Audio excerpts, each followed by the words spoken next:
Welcome to Season 1 of The Chris Hanna Show, where we're going all in on how to improve your performance, your productivity, and your impact. Today's podcast is brought to you by my website, chrishanna.ca. There you're going to find blogs, ebooks, and coaching solutions on how to assist you with achieving your goals.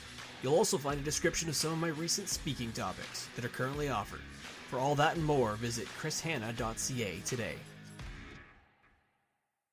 Welcome to the Chris Hanna Show. Today we're talking about the ABCs of success, being authentic, bold, and confident. In life, we all face tough choices and situations. You're going to be tested. Often you'll find yourself being watched to see how you handle what comes your way. Whether you know it or not, everyone is watching, especially when you're a leader. With all eyes on you, watching everything that you do or you don't do, your perception will determine your fate. One thing that's obvious to everyone watching you is whether you are being authentic and genuine.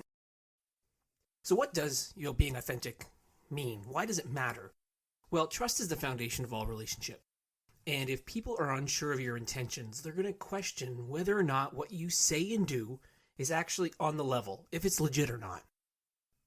Do you follow your own advice, or do you deviate and you go rogue? If you're fake and you don't support something, yet you pretend to do so, you run the risk of being perceived as maybe a hypocrite. So what if you are not authentic with yourself? Sometimes we question ourselves. We often wonder which path to take and which decision ultimately to make. Now, some of us wonder if we're imposters, kind of portraying a role that no longer represents who we are. I've had incredible periods of self-doubt throughout my career, unsure of whether I'm making the right decision. It's not a fun place to be. Furthermore, I've been in roles previously where I had to act a certain way in order to fit in with the organization. Trying to work somewhere and fit in and not being yourself leaves somebody feeling burnt out and exhausted. I've been there before, and it's quite an unfortunate, set of feelings. But too many people really try to focus on improving their weaknesses instead of trying to operate in their zone of strength. For those who are authentic, they know their strengths and their weaknesses, and they choose to leverage their talents whenever possible. To be authentic and to be yourself, you need to know what you're great at and maximize that skill. If you're good at something, you're most likely going to be passionate about it too. When you're actually in your zone of strength, everything will slow down for you. You start to see things that others might miss. Like in sports, a lot of our most celebrated athletes see the game at an entirely different speed than those who are less skilled. If you know your strengths and you're ultimately real with yourself, you're authentic, you will achieve more than you thought possible. Doing so is going to lead to tremendous results. When you're in school or in your career, whenever you're doing something that you absolutely hate doing, you're probably going to drag your feet and put in a little bit less effort. As I want to be happy with whatever I do, I aim to do things that I authentically enjoy, and I either eliminate or I delegate all the rest. If you can do that, you can work when, where, and how you want to be most successful in making whatever you're after happen. But nothing sucks more than pretending to be someone you're not. Ultimately, you need to be you. Be authentic and leverage your strengths. Drop everything else and you will become the type of person that you can live with at the end of each day. There are going to be people who don't appreciate your confidence, maybe your direct approach or your skills. And that's okay. You can't please everyone. And ultimately, nor should you. But you can be yourself. And it's going to take being honest with your team, your organization, and those around you about your preferences and approach. As best you can, you want to avoid being fake. Far too often, people come to work pretending that it's Halloween, wearing a costume, displaying certain behaviors, faking happiness, speaking specific ways, using corporate jargon, only to return home at the end of the day exhausted.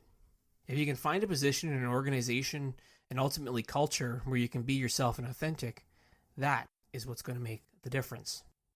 The second key to really being successful, and that is you need to go all in and be bold. If you really want to take your career to that next level, enter into any action with a level of boldness. Come up with game-changing ideas that can genuinely move the needle and make a difference. Whenever you play it safe, it's quite tedious, and it does tend to yield the same boring results that leaves everyone unengaged, uninspired, and ultimately looking for more. Those who can make an impact are doing so because they are bold. Now, I remember one of the best pieces of advice that I ever received from a previous senior leader was that I should always be looking for ways to eliminate my job. Now, of course, he wasn't advocating that I should try and enter the unemployment line. What he was actually suggesting is that I should look to introduce new ways to accomplish results so that things never go stale.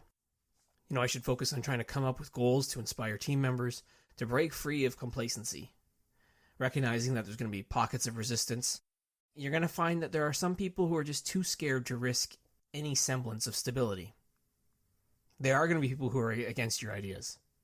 Some people are just too scared to rock the boat or do anything that requires a little bit of additional effort.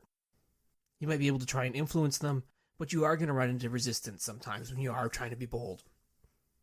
There are some people that I know I've come across in my career who suffer from analysis paralysis. They're afraid to decide, or they want to discuss improvement opportunities for months on end.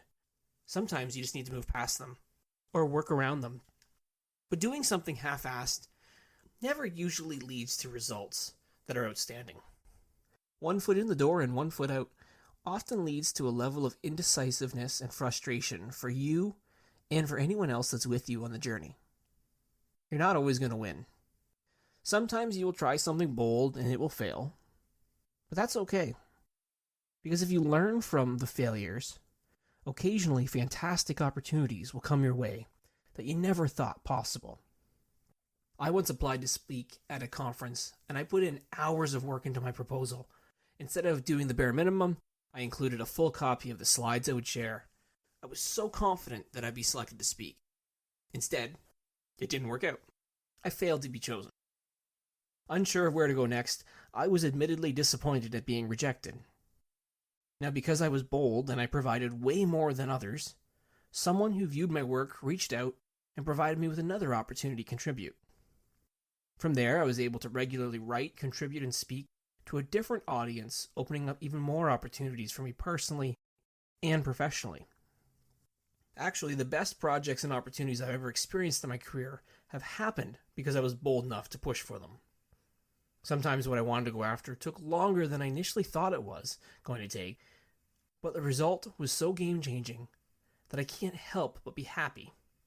Other times, my boldness has led to opportunities to chase my dreams in other areas I didn't think I was ready for or given the chance, but I ultimately welcomed them. Whenever you can be yourself and be authentic in making decisions and choosing your own path, you are going to be able to achieve tremendous results. The key to success is not only just being authentic and going all in and being bold, but there's one last piece to it, and that is confidence. Confidence is vital. Unfortunately, though, being confident can rub some people the wrong way, creating both perception issues that's maybe unintended.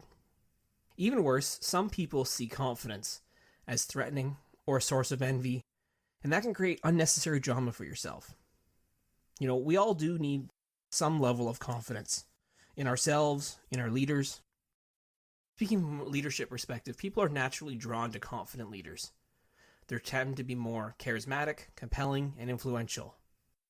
The confident leader is also someone who is usually a bit more extroverted too, but they don't have to be. Confidence is often associated with competence and skill. The more competent one is with a specific talent, the more confident they will be.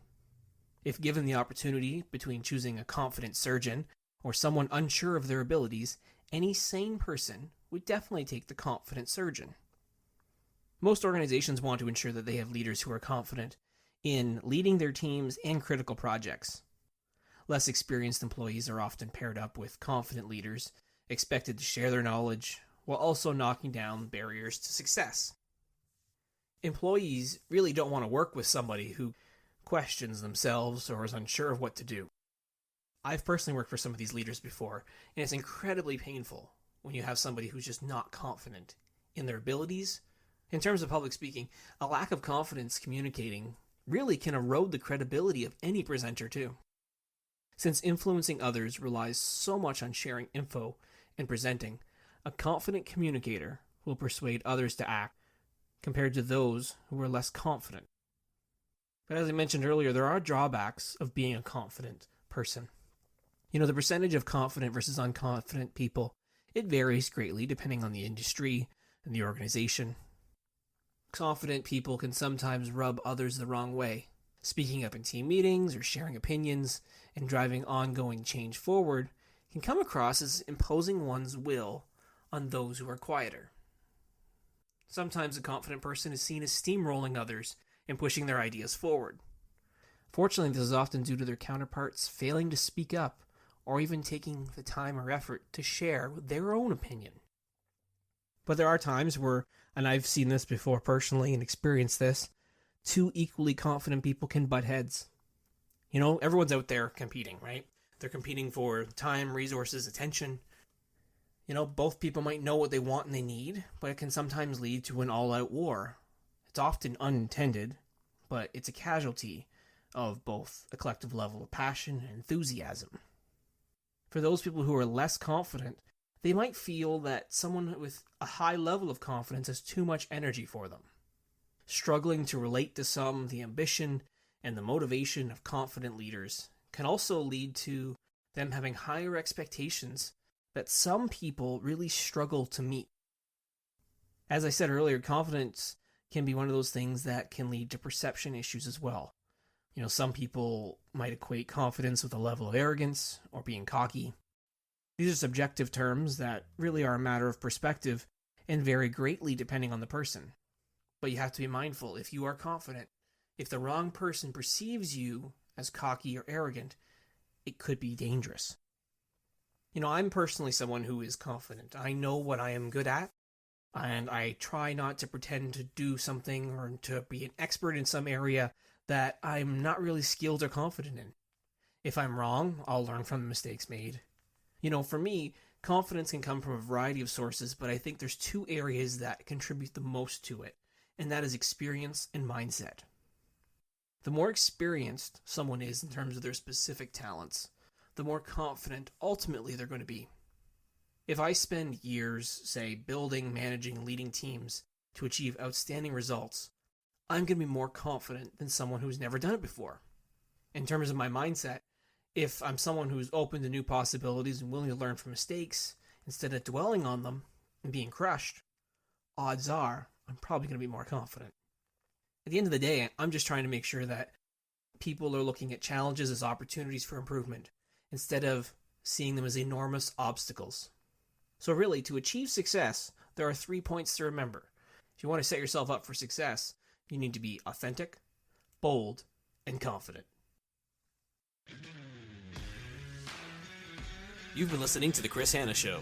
To have me speak at your next event, or for additional solutions to help you achieve more than you thought possible, visit chrishanna.ca today.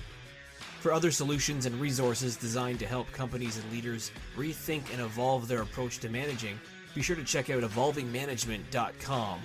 Lastly, please remember to subscribe and share to receive the latest episodes wherever you listen to your podcast.